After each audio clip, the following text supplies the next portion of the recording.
Hello everyone, how are you all? I hope well and good. As you know, myself is Anil Kumar and I am here at this platform for the subject zoology. So हमारे जो regular session थे उनमें हम biomolecule वाला segment discuss करते हुए आ रहे थे, ठीक है। तो उसी सीरीज में हम बायोमोलिक्यूल जो हमारा मेन टाइटल था उसका एक सेगमेंट है छोटा सा जिसका नाम है nature of enzyme action and factors affecting enzyme activity, ठीक है। इसे अपन डिस्कस करने वाले हैं। तो इस सीरीज में हम क्या डिस्कस करेंगे वो मैं बता देता हूं। हमने देखा था कि कोई भी एंजाइम जो होता है उसके एक्शन की नेचर क्या होती है, यानी कि कोई भी रिएक्शन है जैसे कि ए प्लस बी मिलकर बनाते हैं ए बी वाला, ठीक है। ये है हमारे रिएक्टेंट, ये है हमारा प्रोडक्ट। तो इसमें यहां पर एक एंजाइम को यूज करते हैं, तो इस एंजाइम की एक्शन इस रिएक्शन में कैसी रहती है, ठीक है। और इस एक्शन को अफेक्ट करने वाले जो भी फैक्टर हैं जो कि इस एक्टिविटी को अफेक्ट करते हैं, यानी कि एंजाइम एक्टिविटी को या एंजाइमेटिक एक्शन को अफेक्ट करते हैं, उन्हें हम डिस्कस करने वाले हैं, ठीक है। तो दो सेगमेंट हम डिस्कस करेंगे, एक एंजाइमेटिक एक्शन, ठीक है, मैं बता देता हूं, 1 और 2, ठीक है। तो पहला जो डिस्कशन होगा वो होगा हमारा पहला यहां लिख देता हूं मैं, एंजाइमेटिक एक्शन, ठीक है। और दूसरा होगा फैक्टर्स अफेक्टिंग, यहां लिख देता हूं एंजाइमेटिक एक्शन, ठीक है। यानी कि एक तो एंजाइम्स की एक्शन का काम देखेंगे और दूसरा देखेंगे हम एंजाइम्स की एक्टिविटी को अफेक्ट कौन करता है, ठीक है। सो एनसीईआरटी के अकॉर्डिंग देखो लिखा है एनसीईआरटी में, मैं एनसीईआरटी की टेक्स्ट बुक से पढ़ ले रहा हूं उसे।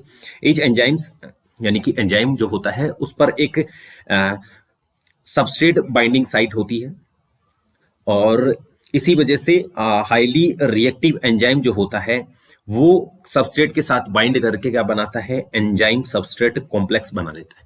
सिंपल सा मतलब है कि कोई भी रिएक्शन है उसमें एंजाइम प्लस सबस्ट्रेट जो है वो दोनों रिएक्ट करके क्या करते हैं, देखो ये रिवर्सिबल रिएक्शन का साइन है, ये एंजाइम सबस्ट्रेट कॉम्प्लेक्स बना लेते हैं, ठीक है।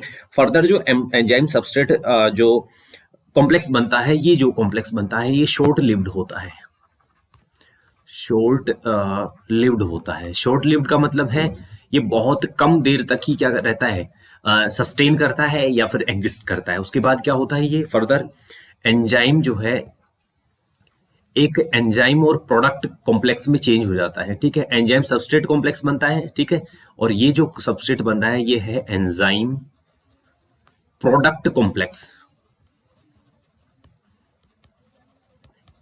ऐसा ही है जैसे कि एंजाइम सबस्ट्रेट कॉम्प्लेक्स बना था। फर्दर क्या होता है, देखो फर्दर होता है एंजाइम अलग हो जाता है और प्रोडक्ट अलग हो जाता है, ठीक है। ये दोनों अलग अलग हो जाते हैं और इसी टाइप से ये कंप्लीट रिएक्शन जो होती है वो ओवर हो जाती है, ठीक है। तो यही लिखा है और दिखा है कि शॉर्ट लिव्ड है कॉम्प्लेक्स जो है ES कॉम्प्लेक्स, ये जल्दी से डिसोसिएट होकर product and unchange enzyme with an intermediate formation of enzyme product complex, ठीक है।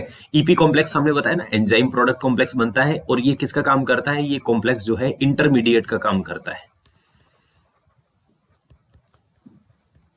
ठीक है। सिंपली इंटरमीडिएट का काम करता है हमारा EP कॉम्प्लेक्स।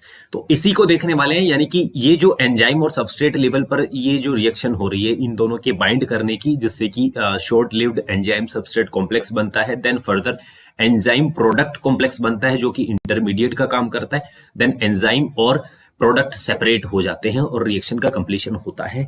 तो ये कैसे अफेक्ट होती है इसी चीज का डिस्कशन करने वाले हैं, ठीक है। तो अफेक्टिंग फैक्टर्स को देखेंगे, उससे पहले हम कुछ एक पॉइंट हैं। The catalytic cycle of an enzyme action can be described in following steps. सबसे पहले क्या होता है, एंजाइम की एक्टिव साइड से कौन होता है, हमारा सबस्ट्रेट क्या करता है, बाइंड करता है। और जैसे ही बाइंड करता है तो क्या होता है, binding of the induce enzymes to alter the shape fitting more tightly around the substrate.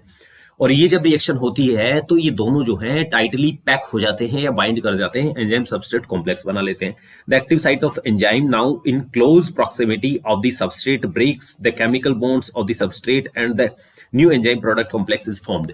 ठीक है, अब होता क्या है, जो भी बॉन्ड्स हैं जो कि सबस्ट्रेट में बने हुए हैं, ठीक है, उन बॉन्ड्स को ब्रेक करता है और ब्रेक करने के बाद एंजाइम प्रोडक्ट कॉम्प्लेक्स बनाता है। ठीक है, the enzyme releases the products of the reaction and the free enzymes is ready to bind the another molecule of the substrate and run through the catalytic cycle once again। अब अगर ये जो है ना, यहाँ पर जो एंजाइम जो है ये फ्री हो गया, ये फ्री एंजाइम है। ठीक है, अब जो फ्री एंजाइम है ना, नेक्स्ट ये तो पहली रिएक्शन हो गई, रिएक्शन फर्स्ट में बात करूं तो रिएक्शन फर्स्ट हो गई। अब रिएक्शन सेकंड जो होगी ना, रिएक्शन सेकंड, उसमें ये पार्टिसिपेट कर लेगा फ्री एंजाइम प्लस सबस्ट्रेट। ठीक है, और फर्दर बनाएगा एंजाइम सबस्ट्रेट कॉम्प्लेक्स, फर्दर बनाएगा एंजाइम प्रोडक्ट कॉम्प्लेक्स, और ये फिर बनाएगा finally enzyme separate and then product separated. ठीक है, ये इस टाइप से दूसरी रिएक्शन कंप्लीट हो जाती है। अब आता है इस एक्टिविटी को कौन अफेक्ट करता है, तो अफेक्ट करता है activity of an enzyme can be affected by A change of in the conditions can alter the tertiary structure of the protein. These include temperature, pH, change in the substrate concentration or binding of specific chemicals that regulate the activity. So pH affect करती है, pH affect करती है। दूसरा जो है वो affect करता है टेम्परेचर। ठीक है, तीसरा जो affect करता है वो होता है सबस्ट्रेट कंसंट्रेशन।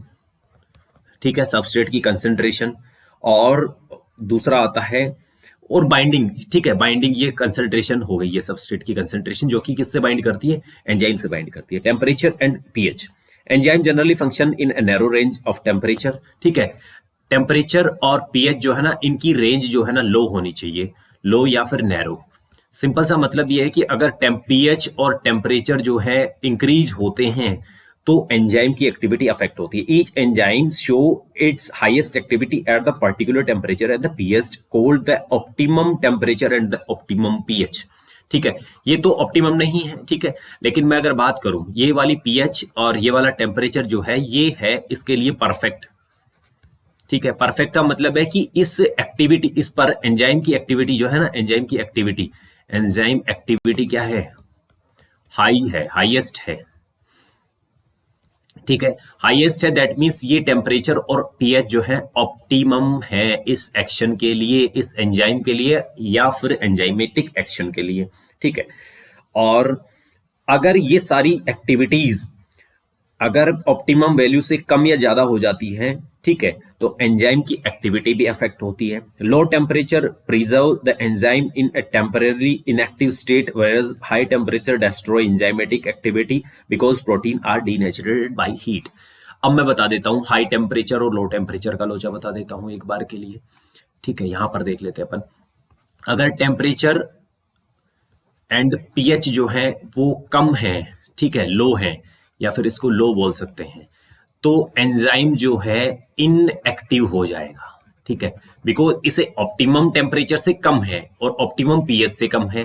ठीक है, लेस देन ऑप्टिमम। ठीक है, यहां पर अगर टेम्परेचर और पीएच जो है ऑप्टिमम टेम्परेचर से, ऑप्टिमम वैल्यू से ज्यादा हो जाएं या हाई हो जाएं, देन जो एंजाइम है वो डिस्ट्रॉय हो जाएगा। ठीक है, और डिस्ट्रॉय होने का रीजन क्या है, एंजाइम क्या है, एक प्रोटीन है। जब इसे ज्यादा हीट और पीएच दिया जाएगा तो प्रोटीन की जो स्ट्रक्चर है वो क्या हो जाएगी, ब्रेक हो जाएगी, और प्रोटीन की स्ट्रक्चर ब्रेक हो जाएगी तो प्रोटीन से बनने वाले फाइनल एंजाइम जो है उनकी स्ट्रक्चर अफेक्ट होगी। अगर स्ट्रक्चर अफेक्ट हो गई तो सबस्ट्रेट एंजाइम कॉम्प्लेक्स जो बनता है, ईएस कॉम्प्लेक्स जो बनता है, वो परफेक्ट मैनर में नहीं बन पाएगा। ठीक है, ये नहीं बन पाएगा, परफेक्ट नहीं होगा in case of high temperature and the high pH. लेकिन यहाँ जो लो और हाई लो पीएच और लो टेम्परेचर वाला जो सिनेरियो है, इसमें भी क्या होगा, ये परफेक्ट नहीं बन पाएगा। परफेक्ट बनेगा केवल और केवल optimum temperature and the pH conditions में। ठीक है, तो ये हो गया हमारा। अब कुछ एक हमारे एक्टिविटीज को शो कर रखा है, लेकिन उससे पहले मैं आगे देख लेता हूं कंसंट्रेशन ऑफ सबस्ट्रेट जो होता है वो भी देख लेता हूं। With the increase in substrate concentration the velocity of the enzymatic reactions rises first, the reaction ultimately reaches the maximum velocity. ठीक है, सिंपल सा मतलब है, अगर सबस्ट्रेट जो है, सबस्ट्रेट एस जो है, इसकी कंसंट्रेशन जो है ना, कंसंट्रेशन अगर हाई है तो जो रेट ऑफ रिएक्शन जो है यहां पर लिखा है कि रिएक्शन जो है एंजाइमेटिक रिएक्शन की वेलोसिटी जो है वो इंक्रीज होती है पहले, ठीक है, और ये रीच कर जाती है वी मैक्स को। वी मैक्स का मतलब है वेलोसिटी मैक्सिमम, ठीक है, maximum value of the velocity को रीच कर जाती है, which is not exceeded by any further rise in concentration of the substrate.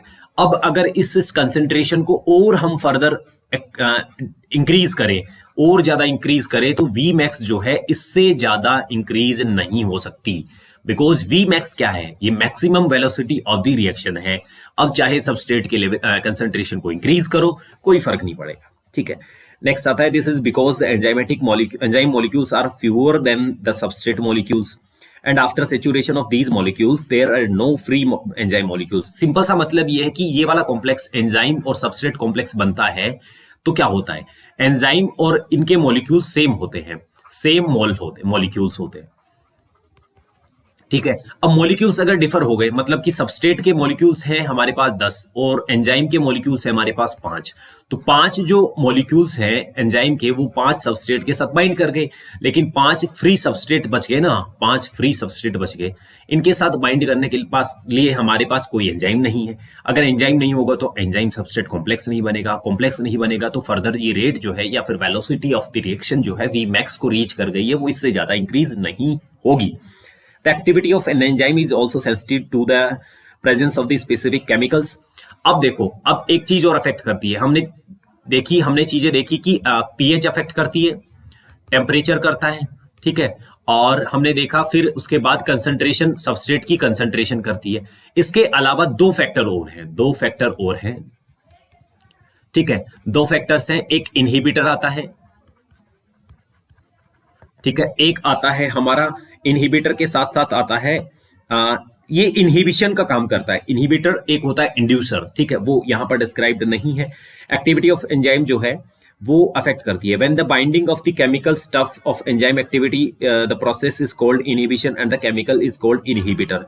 जब अगर यहां पर ये मान लो ये वाला रिएक्शन चल रहा है, ठीक है, लेकिन हमने इसके साथ साथ क्या बाइंड कर दिया, इनहिबिटर को बाइंड कर दिया, तो यहां क्या होगा, एंजाइम और सबस्ट्रेट बनने वाली कॉम्प्लेक्स जो है इस प्रकार का मॉलिक्यूल बन जाएगा, ये वाला बन जाएगा, और ये वाला बनेगा तो इनहिबिटर इनके साथ आ गया। इनहिबिटर क्या करेगा, रिएक्शन की रेट को क्या कर देगा, या वेलोसिटी को कम कर देगा, डिक्रीज कर देगा। जैसे ही डिक्रीज होगी रिएक्शन जो है फर्दर वी मैक्स को नहीं रीच कर पाएगी सिंपली।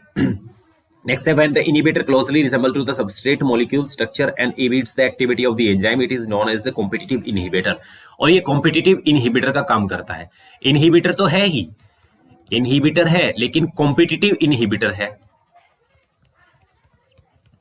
Competitive inhibitor है because ये किसके साथ compete कर रहा है, ये compete कर रहा है एंजाइम के साथ, यानी कि एंजाइम की एक्शन को ये डिप्रेस कर दे रहा है, ठीक है, ये हो गया। तो ये डिस्कशन हो गया हमारा इसके बारे में। इसके साथ साथ हम कुछ ये देखो, सबसे पहले एंजाइम और सबस्ट्रेट जो है वो रिएक्ट करते हैं, देन एंजाइम सबस्ट्रेट कॉम्प्लेक्स बनता है, एंजाइम प्रोडक्ट कॉम्प्लेक्स बनता है, और एंजाइम और प्रोडक्ट दोनों सेपरेट हो जाते हैं। आगे फर्दर दिखा रखा है, कुछ एक डायग्राम्स है, ग्राफिकल रिप्रेजेंटेशन है, जो कि पीएच या मैं एनसीईआरटी से देख लेता हूँ। पहला जो डायग्राम है ये है पीएच और टेम्परेचर का अफेक्ट है, और कंसंट्रेशन ऑफ सबस्ट्रेट एंजाइम की एक्टिविटी को कैसे अफेक्ट करता है, इसका डायग्रामेटिक रिप्रेजेंटेशन है, ठीक है। तो इसमें दे रखा है कि एंजाइम एक्टिविटी जो है वो अफेक्ट होती है पीएच बढ़ने पर, ठीक है। जैसे जैसे पीएच कम, मतलब ऑप्टिमम पीएच में रीच कर जाती है, यहां तक की लेवल जो है वो ऑप्टिमम है, इसके बाद ये डिक्रीज कर जाती है। ऐसा ही टेम्परेचर के साथ है, एक ऑप्टिमम टेम्परेचर तक यहाँ जो रीच है ना, ये ऑप्टिमम को दिखा रहा है, ऑप्टिमम। इससे बाद देखो ऑप्टिमम से ज्यादा पर ये डाउनवर्ड चले जा रहा है, ठीक है। ये कंसंट्रेशन ऑफ सबस्ट्रेट है, सबस्ट्रेट की कंसंट्रेशन जैसे जैसे इंक्रीज करते हैं वो क्या होती है, एक्टिविटी जो है एंजाइम की वो इंक्रीज होती है, यानी कि एक्शन जो है वो इंक्रीज होता रहता है रिएक्शन में, लेकिन इस वैल्यू तक, यहाँ पर ये वी मैक्स वैल्यू है, इस वी मैक्स के बाद इससे ज्यादा अगर सबस्ट्रेट को और इंक्रीज करें हम, तो कोई अफेक्ट वी मैक्स पर नहीं होगा, यानी कि वेलोसिटी फर्दर इंक्रीज नहीं होगी। तो ये था हमारा discussion about the enzymatic action and affecting factors which affect the enzymatic action. Will see you soon in the next session.